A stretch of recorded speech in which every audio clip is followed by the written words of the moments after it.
Legislation, the four pillars, SOLAS, MARPOL, STCW, and MLC. Broad summary.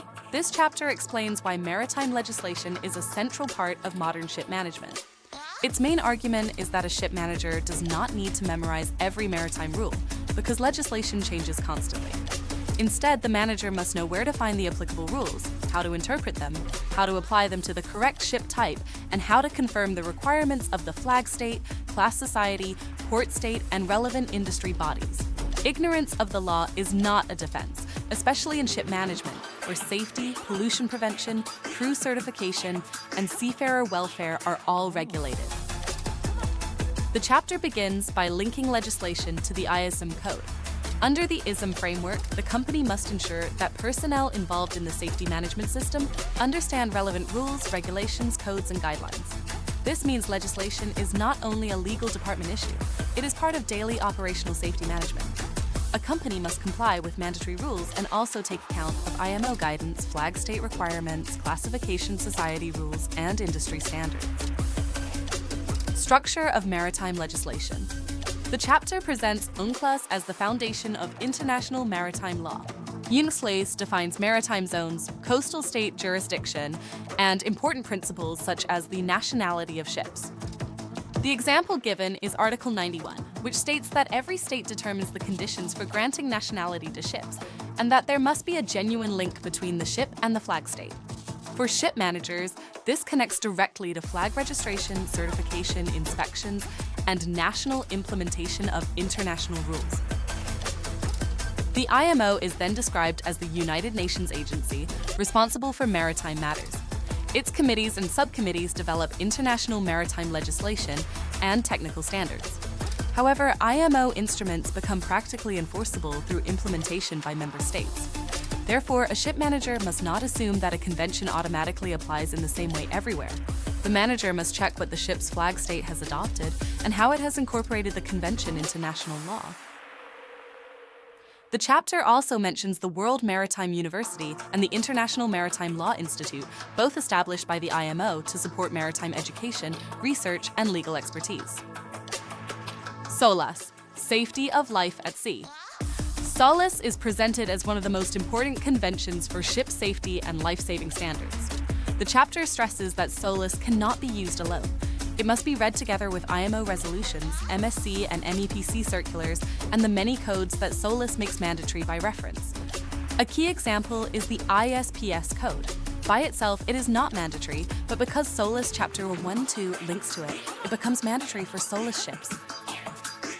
SOLAS applies mainly to ships on international voyages and to ships that meet the relevant convention size thresholds, but these thresholds vary by ship type.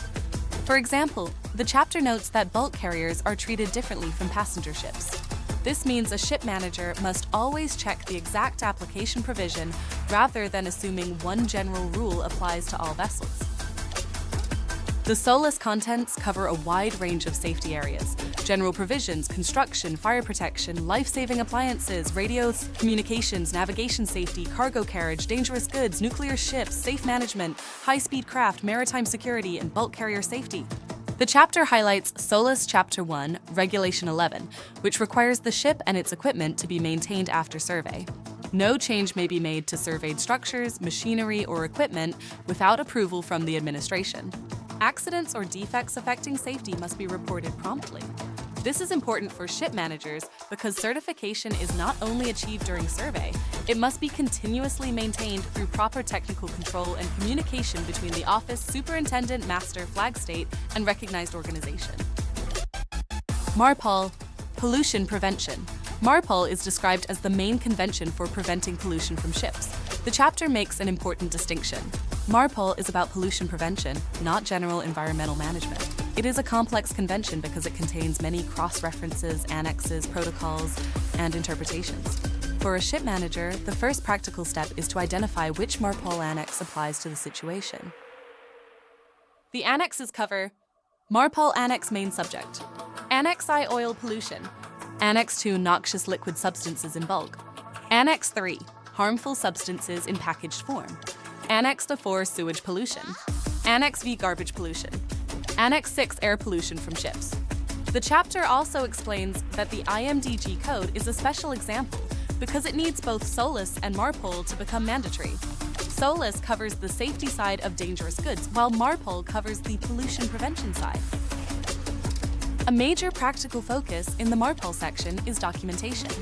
The chapter lists many certificates, plans, and record books that may be required, such as the International Oil Pollution Prevention Certificate, Oil Record Book, SOPEP, Garbage Management Plan, Garbage Record Book, International Air Pollution Prevention Certificate, Bunker Delivery Notes, NOx Technical File, ODMC Manual, CAL Manual, VOC Management Plan, NLS Certificate, Cargo Record Book, and P&A Manual.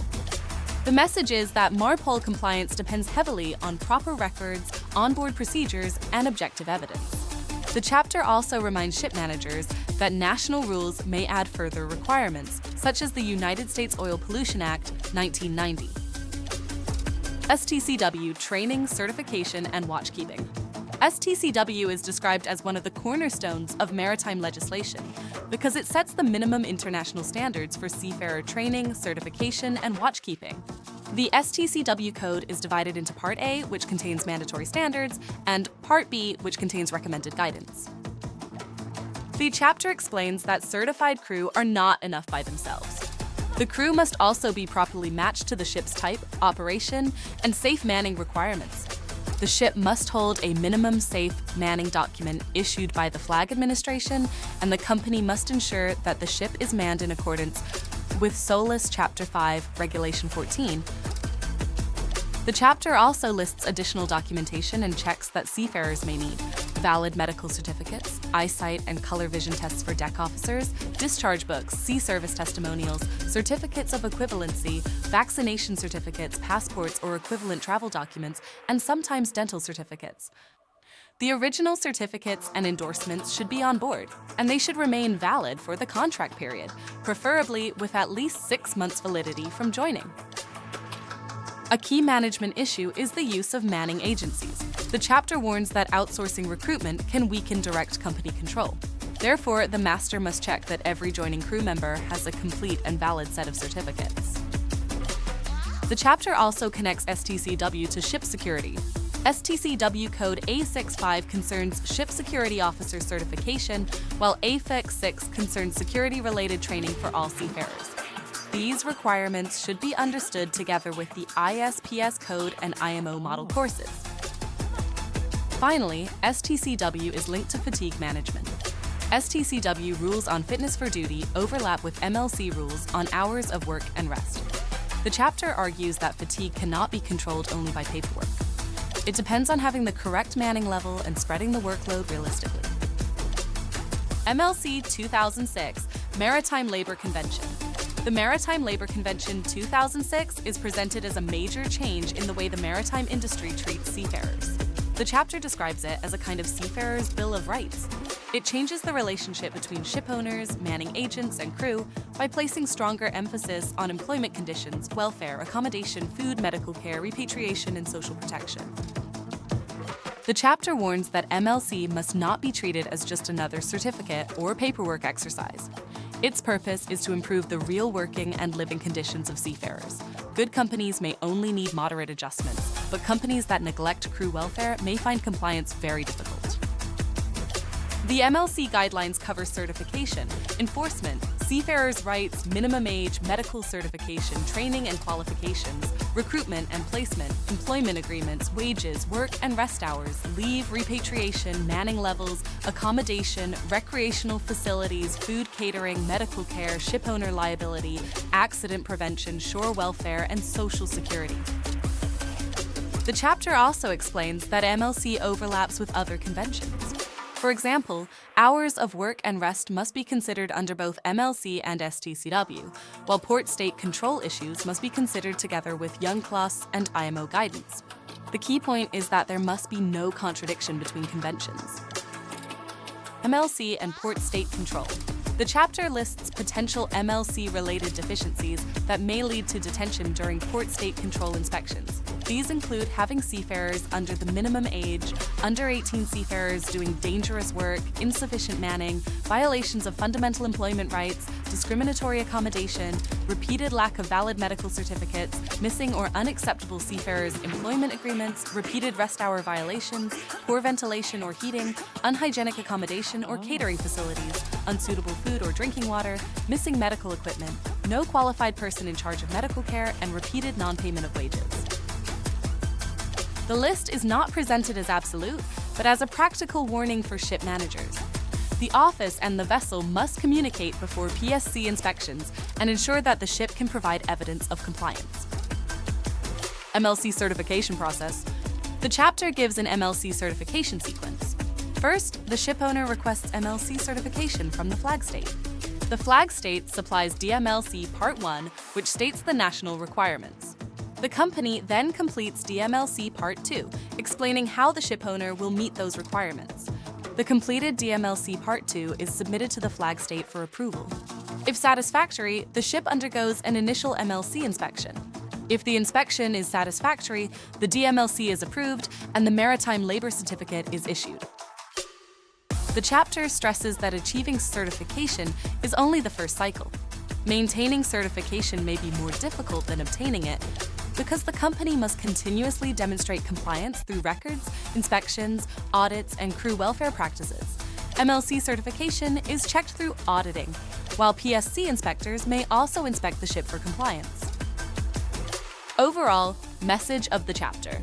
The chapter's final message is practical. A ship manager's job is not to memorize all maritime legislation, but to manage compliance intelligently. The manager must know how to find the current legal text, apply it to the correct ship type, verify flag state and national requirements, keep certificates and records updated, communicate with the ship, maintain objective evidence, and prepare for flag, class, and PSC inspections. The 4 pillars are interconnected. Pillar main focus: SOLAS, safety of life, ship construction, equipment, navigation, security, and safe operation. MARPOL, prevention of pollution from ships. STCW seafarer training, certification, watchkeeping, and competence. MLC seafarer employment rights, welfare, and working/living conditions.